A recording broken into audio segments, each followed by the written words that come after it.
Hello and hi friends, welcome back to Krishna's Tutorials. This is part 5. In this particular video I am going to explain you citizenship. Okay, a topic called citizenship. So Indian Constitution lo part 1 Union and Territories previous video lo manam నేర్చుకున్నాం. So ఈ వీడియోలో part 2 citizenship గురించి అయితే explain చేస్తాను. So విని ఏమైనా doubts ఉంటే కింద కామెంట్ సెక్షన్లో అడిగే ప్రయత్నం చేయండి. I will be happy to know your doubts and answer them as early as possible. So without any delay let us get started and look into the topic. So citizenship and meaning ఒకసారి చూద్దాం. So భారత రాజ్యాంగంలోని part 2లో మనకు సిటిజన్షిప్కి సంబంధించినటువంటి provisions అయితే ఉన్నాయి. So citizenship అంటే ఏంటి? The status are position of being a citizen of A country. So మనకు ఆ యొక్క కంట్రీ మెంబర్షిప్ అనేది ఉన్నట్టు ఇండైరెక్ట్గా. సో మనకు ఆ పొజిషన్ ఆ స్టేటస్ అనేది ఉంటుంది. సో మనం ఆ యొక్క కంట్రీ పౌరులం అని చెప్పుకునే హక్కునే సిటిజన్షిప్ అనొచ్చు.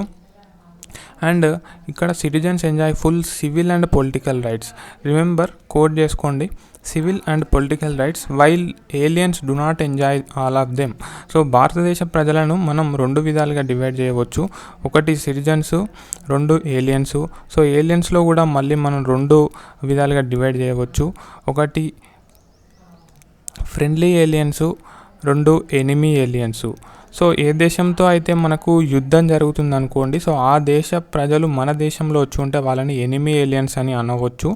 అదేవిధంగా ఏ దేశంతో మనకు యుద్ధం జరుగుతుందో సో ఆ దేశంతో మన పౌరులు సంబంధం ఏర్పరచుకొని లేదా ఆ దేశంతో మన యొక్క సిటిజన్స్ ఏదైనా ట్రేడ్ కానీ వ్యాపారం కానీ చేస్తున్నట్లయితే సో ఆ యొక్క మన యొక్క పౌరులను కూడా ఎవరైతే యుద్ధం జరిగే కంట్రీతో ట్రేడ్ చేస్తున్నారో వాళ్ళని కూడా ఎనిమీ ఏలియన్స్గా మనం పేర్కొనవచ్చు. So this is about basics. Then citizenship constitutional provisions. Indian కాన్స్టిట్యూషన్లోని పార్ట్ 2లో ఆర్టికల్ 5 టు ఆర్టికల్ 11 వరకు కూడా మనకు constitutional provisions regarding citizenship are mention అండి. సో ఫస్ట్ ఆఫ్ ఆల్ మనం ఒక్కొక్క ఆర్టికల్ గురించి మాట్లాడుకుందాం. సో ఆర్టికల్ 5 ఏం చెప్తుంది? Citizenship at the commencement of the constitution. So రాజ్యాంగం అమల్లోకి వచ్చిన తేదీ ఏంటండి? 26th January 1950 కదా. సో ఈ డేట్ రోజు సిటిజన్షిప్ గురించి మాట్లాడే article 5. So at the commencement of this constitution every person who has his domicile in the territory of India and who was born in the territory of India. So article 5 ప్రకారము ఒకరు Indian citizen ఎప్పుడైతే అతనికి లేదా ఆమెకి domicile in the territory of India, so ఇండియాలో domicile ఉండాలి. అదేవిధంగా ఈ మూడిట్లో ఏదైనా ఒక కండిషన్ సాటిస్ఫై చేయాలి. ఆ 3 కండిషన్స్ చూద్దాం. Who was born in the territory of India, so ఇండియాలో పుట్టి అయినా ఉండాలి, లేదా either of whose parents was born in the territory of India, ఆ యొక్క పౌరుని పేరెంట్స్లో ఎవరైనా ఒక్కరైనా సరే ఇండియాలో జన్మించి ఉండాలి, లేదా అతను ఇండియాలో అప్లికేషన్ చేసే కాన్స్టిట్యూషన్ స్టార్ట్ అయ్యే ముందు ప్రిసీడింగ్ 5 ఇయర్స్ అంతకంటే ఎక్కువ ఇండియాలో ఆర్డినరీ రెసిడెంట్ అయి ఉండాలి. Okay, who has been ordinarily resident in the territory of India for not less than 5 years. So ఇది గుర్తుంచుకోండి. లైక్ ఎన్ని సంవత్సరాలు అని చెప్పేసి అడగవచ్చు. Immediately preceding such commencement shall be a citizen of India. So ఇక్కడ మీకు అర్థమైందని అనుకుంటున్నాను article 5. Let us move to article 6. So article 6 deals with rights of citizenship of certain persons who have migrated to India from Pakistan. So Pakistan నుంచి ఇండియాకి migrate అయినటువంటి పర్సన్కి సంబంధించిన citizenship గురించి ఆర్టికల్ 6 మాట్లాడుతుంది. ఓకే, పాకిస్తాన్ ప్రజలు భారతదేశంకి మైగ్రేట్ అయ్యారు, వలస వచ్చేసారు అని అర్థం.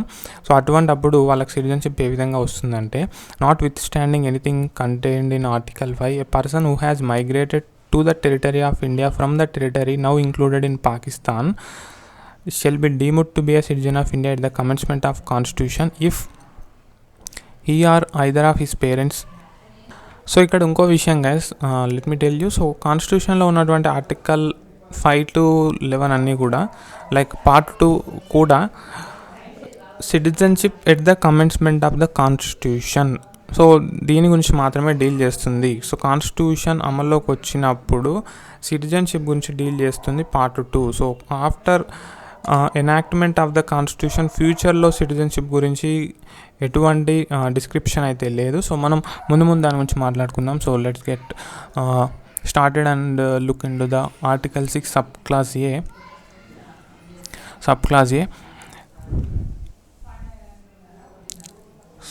Here either of his parents or any of his grandparents was born in India as defined in the Government of India Act 1935. So Pakistan నుంచి ఇండియాకి ఒక వ్యక్తి వలస వచ్చినట్లయితే, మైగ్రేట్ అయినట్లయితే, సో అతను ఇండియన్ సిటిజన్ అవుతాడు ఎప్పుడైతే అతను లేదా అతని యొక్క any of his parents or any of his grandparents ఇండియాలో పుట్టినట్లయితే. అది కూడా గవర్నమెంట్ ఆఫ్ ఇండియా యాక్ట్ 1935లో మెన్షన్ చేసిన డెఫినేషన్ ప్రకారం అతను లేదా వాళ్ళ పేరెంట్స్లో ఒకరు లేదా గ్రాండ్ పేరెంట్స్లో ఒకరు ఇండియాలో జన్మించి ఉండాలి. This is condition number 1. So ఇక్కడ మీరు అండ్ అని చూడొచ్చు. సో అండ్ అని ఉన్నప్పుడు సో రెండు కూడా సాటిస్ఫై చేయాలని అర్థం. వేరాజ్ మీరు ప్రీవియస్ ఆర్టికల్ 5లో ఇక్కడ ఆర్ అని చూడొచ్చు, అంటే దీనిలో ఏదైనా ఒకటి సాటిస్ఫై చేస్తే సరిపోతుందని అర్థం. Next B1. So article 6 sub class B and sub class 1లో ఏం చెప్తున్నారు? In the case where such person so migrated before the 9th day of July 1948. So 9th July 1948 కంటే మైగ్రేట్ అయినట్లయితే he has been ordinarily resident in the territory of India since the date of his migration. So 9th July 1948 కంటే ముందే ఇండియాకి migrate అయిన పాకిస్తానీ ఇండియాకి వచ్చిన తర్వాత, ఈ డేట్ తర్వాత ఇండియాలో ఆర్డినరీలీ రెసిడెంట్ అయి ఉండాలి. ఓకే, టెరిటరీ ఆఫ్ ఇండియాలో సిన్స్ ఇప్పటి నుంచి from the date of his migration. Second చూడండి sub class 2. In the case where such a person has so migrated on or after 19th day of July 1948. So after 9th July వచ్చినట్లయితే he has been registered.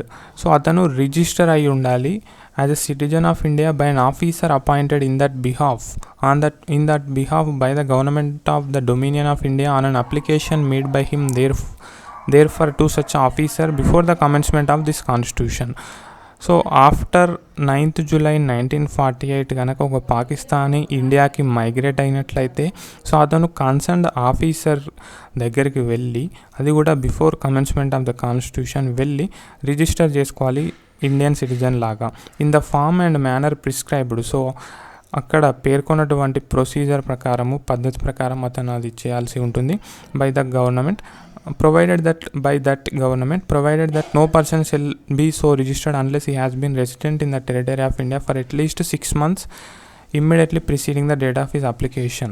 So అతను ఈరోజు apply చేస్తున్నాడు అనుకోండి citizenship కోసం. So అంతకంటే application date కంటే ముందు 6 months, at least 6 months అతను టెరిటరీ ఆఫ్ ఇండియాలో ఒక రెసిడెంట్ అయి ఉండాలి.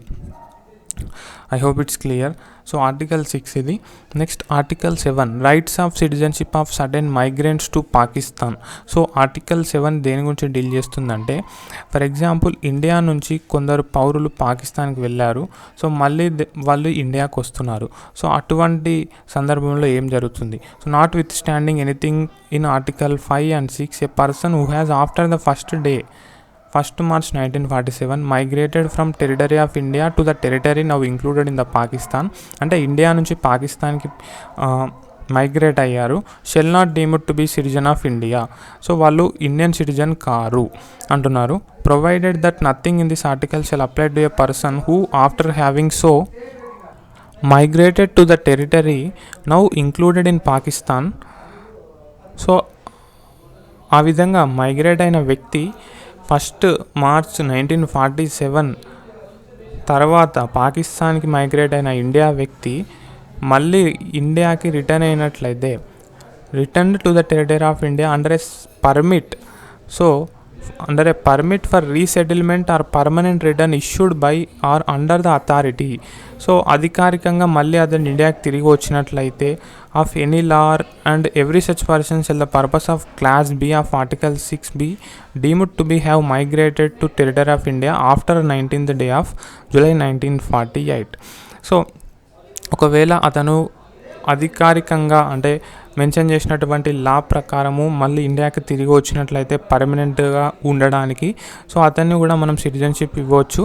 సో అతన్ని మనం అప్పుడు ఏ విధంగా ట్రీట్ చేస్తామంటే సో ఆర్టికల్ 6లోని clause B and sub clause 2 కింద అతన్ని మనం ఇండియన్ సిటిజన్షిప్ ఇస్తామన్నమాట.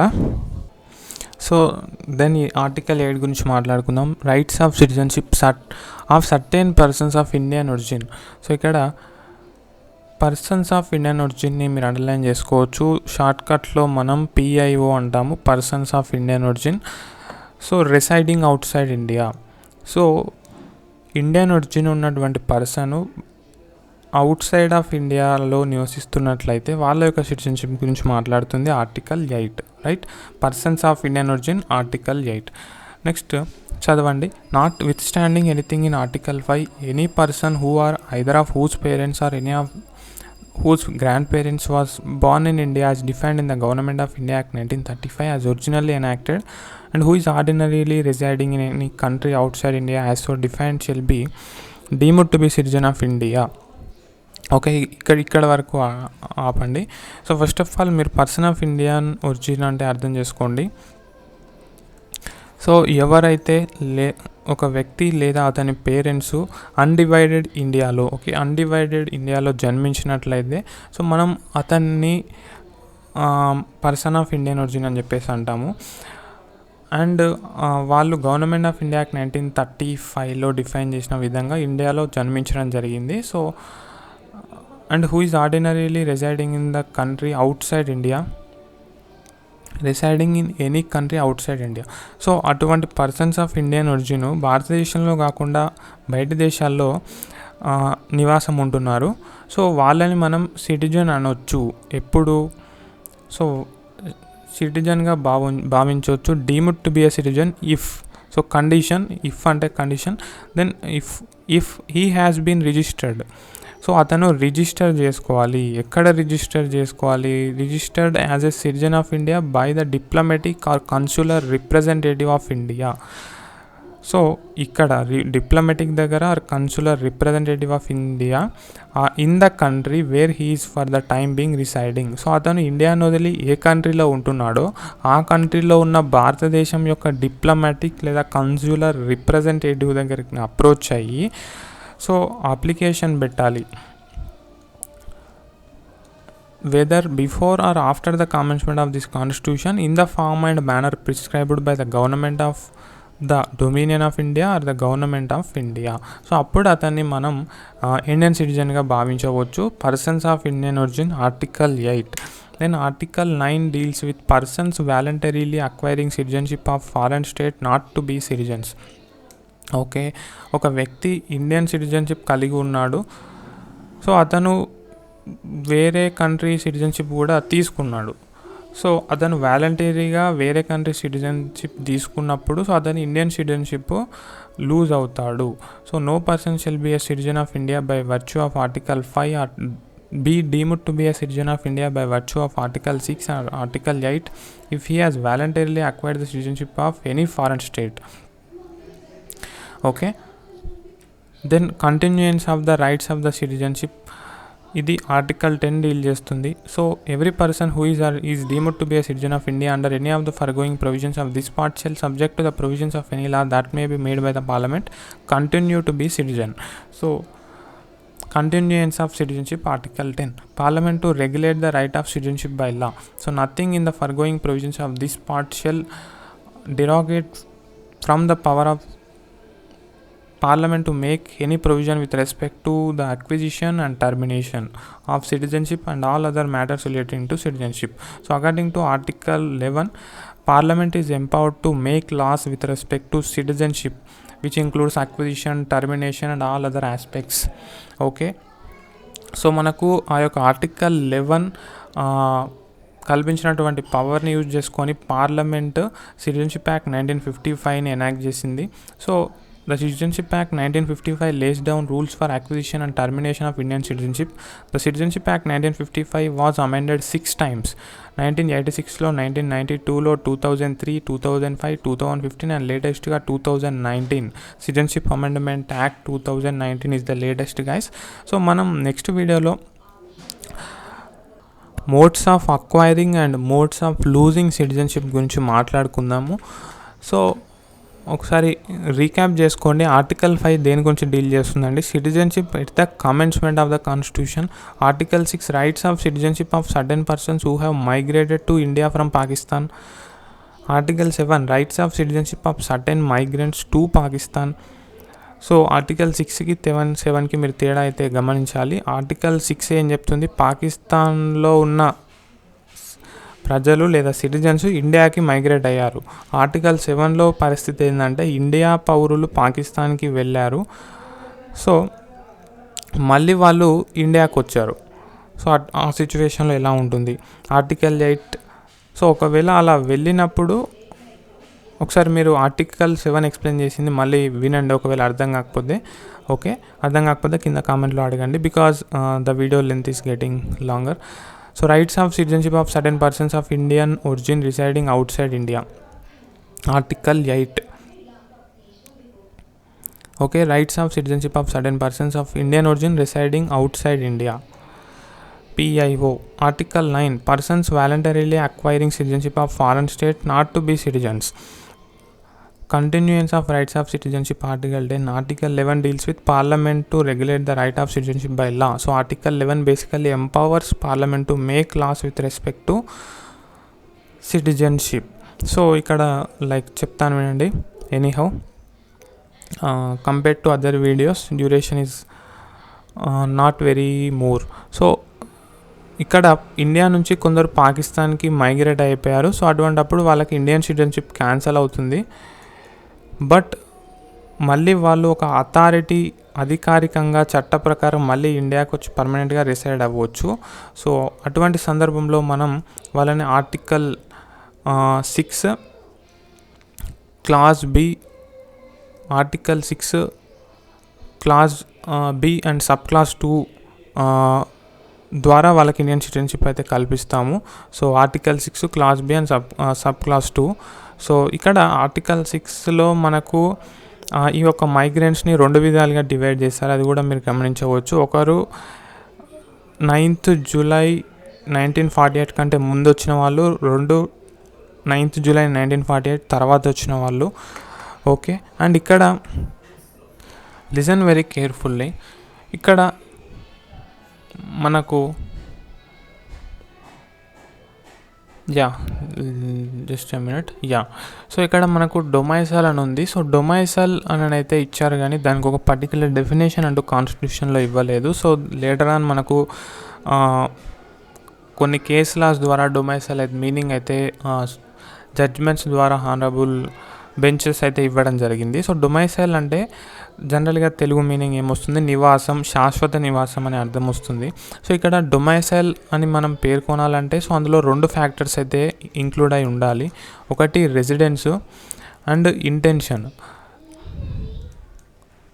ఓకే, సో అతను భారతదేశంలో నివాసం ఉండాలి, రెసిడెంట్ అయి ఉండాలి, అండ్ ఇంటెన్షన్ ఉండాలి. సో అతను భారతదేశంలో ఉండాలి అన్న ఇంటెన్షన్ ఉండాలి. సో కొందరు ఇండియాకి వస్తారు, జస్ట్ విజిట్ చేసి వెళ్ళిపోతారు, లేదా ఏదైనా స్పెషల్ పర్పస్లో వస్తారు. సో అటువంటప్పుడు అతనికి ఇంటెన్షన్ లేదు ఇండియాలో నివాసం శాశ్వతంగా ఉండాలని చెప్పేసి. సో ఇక్కడ domicile is equal to residence plus ఇంటెన్షన్గా మనం పేర్కొనవచ్చు. అదేవిధంగా మనం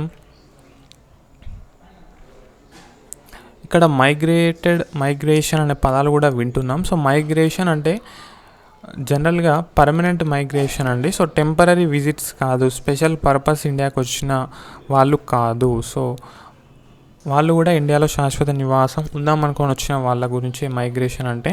సో దట్ ఈజ్, అండ్ ఇక్కడ మనకు ఎనిమీ ఏలియన్స్ అని చెప్పాను కదా. So enemy aliens under article 20 protection against detention and arrest. So ఆ యొక్క ఇమ్యూనిటీ అయితే లభించదన్నమాట ఎనిమీ ఏలియన్స్కి. Sorry, it is not article 20. Article 22 కింద మనకు protection against arrest and detention ఉంటుంది. బట్ ఎనిమీ ఏలియన్స్కి ఆ యొక్క ఇమ్యూనిటీ అనేది ఉండదు, ఆ యొక్క ప్రొవిజన్ అనేది వర్తించదు. అండ్ ఇక్కడ మనకు ఇండియన్ సిటిజన్స్కే వర్తించే కొన్ని ఆర్టికల్స్ ఉన్నాయి. For example 15, 16, 19, okay, 29 and 30. Okay, so అదేవిధంగా మనకి ఇండియన్ సిటిజన్షిప్ మాత్రమే హోల్డ్ చేసే కొన్ని పదవులు ఉన్నాయి. Like president, vice president, judges of supreme court, attorney general etcetera.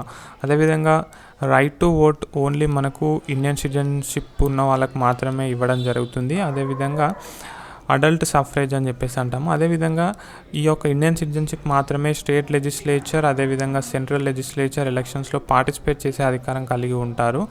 So ఇటువంటి సివిల్ అండ్ పొలిటికల్ రైట్స్ ఎక్స్క్లూజివ్గా కొన్ని ఇండియన్ సిటిజన్షిప్ మాత్రమే ఉంటాయి. Like full civil and political rights are available to Indian citizenship, but full civil and political rights are not available to aliens. As well as ఇక్కడ మనం ఇంకోటి గుర్తించాలి, citizenship కలిగి ఉన్న సిటిజన్స్కి రైట్స్తో పాటు డ్యూటీస్ కూడా ఉండడం జరుగుతుంది. సో ఆ డ్యూటీస్ మనకు అండర్ ఆర్టికల్ 51A మెన్షన్ చేయడం జరిగింది క్లియర్గా. అదేవిధంగా మనకు ఇండియాలో ఓన్లీ సిటిజన్షిప్ ఆఫ్ ఇండియా మాత్రమే ఉంటుంది, citizenship of India. So citizenship of states ఉండదు, ఇంకా ఓన్లీ సింగిల్ సిటిజన్షిప్. సో ఆ సింగిల్ సిటిజన్షిప్ అనమాట, దాన్ని కూడా మనం బ్రిటన్ అండ్ కెనడా నుంచి తీసుకోవడం జరిగింది. సో డ్యూయల్ సిటిజన్షిప్ కంట్రీస్కి ఎగ్జాంపుల్ తీసుకున్నట్లయితే USA, స్విట్జర్లాండ్, రైట్. సో ఇండియాలో స్టేట్స్కి ప్రత్యేకంగా సిటిజన్షిప్ అనేది కల్పించడం జరగదు. సో ఇది మనకు సైలెంట్ ఫ్యూచర్స్ ఆఫ్ ఇండియన్ కాన్స్టిట్యూషన్లో కూడా ఒక important future. So that's all in this video guys. Next వీడియోలో మనం మళ్ళీ కలుసుకుందాం. అంతవరకు సెలవు. మాక్ టెస్ట్ సిరీస్కి సంబంధించినటువంటి పోస్ట్ కమ్యూనిటీ ట్యాబ్లో ఉంది.